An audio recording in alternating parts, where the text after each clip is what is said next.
నమస్తే అందరికీ, welcome back to Uma వంటిల్లు. ముందుగా హ్యాపీ సండే. ఈరోజు సండే స్పెషల్గా మా ఇంట్లో అయితే ఫిష్ ఫ్రై చేశాను. చాలా సింపుల్గా తక్కువ ఇంగ్రీడియంట్స్తో కార్న్ ఫ్లోర్, మైదా, ఎగ్ ఇలా ఏమీ లేకుండా సింపుల్గా ఫిష్ ఫ్రై ఎలా చేసుకోవాలో ఈరోజు చూపించేస్తాను. నాతో పాటు మీరు కూడా ఎలా చేసుకోవాలో చూసేయండి. ఇంకా వీడియోలోకి అయితే వెళ్ళిపోదాం.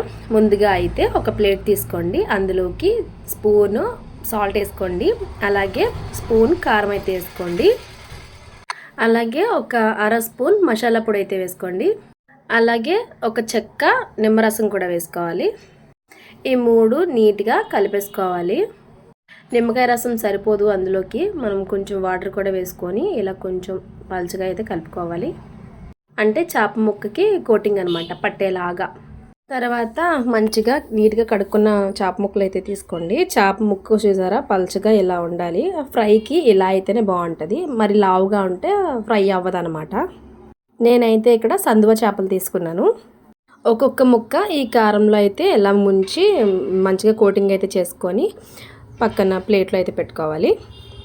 ఇప్పుడు ఇది ఇలాగే ఒక అరగంట సేపు మొత్తం నాననివ్వాలి. అంటే మొత్తం ఈ మసాలా ఇవన్నీ కారం ఉప్పు ఈ ముక్కలోకి పట్టేలాగా పక్కన ఒక అరగంట పెట్టేస్తే బాగుంటుంది అనమాట. తర్వాత ఒక ఐరన్ రేక్ తీసుకోండి, అట్లా వేసుకుంటాం కదా దోశలో వేసుకున్న రేక్ తీసుకోండి. అది బాగా హీట్ ఎక్కిన తర్వాత దాని మీద కొంచెం ఆయిల్ వేసి ఒక్కొక్క చేప ముక్కని ఇలా ఫ్రై చేసుకోవాలి. ఇక్కడ మనకి ఆయిల్ అనేది చాలా తక్కువే పడుతుంది. ఎక్కువ ఆయిల్ డీప్ ఫ్రై లాగా భోజనాల్లో పెడతారు కదా ఫంక్షన్స్లో, అలా ఉండదు. చాలా బాగుంటుంది టేస్ట్ అయితే. అలాగే ముక్క కూడా మాడిపోదు, గట్టిగా ఉండదు. భోజనాల్లో పెట్టేవి గట్టిగా హార్డ్గా ఉంటాయి, అస్సలు బాగోవు. ఇలా మీరు రేక్ మీద లైట్గా ఆయిల్ వేసుకొని ఇలా ఫ్రై చేసుకోండి. ఒక్కొక్కటి చాలా టేస్ట్గా ఉంటుంది. ఇలా ఫ్రై చేసుకొని ప్లేట్లో తీసుకోవడమే, అంతే. ఫిష్ ఫ్రై అయితే రెడీ అయిపోయింది.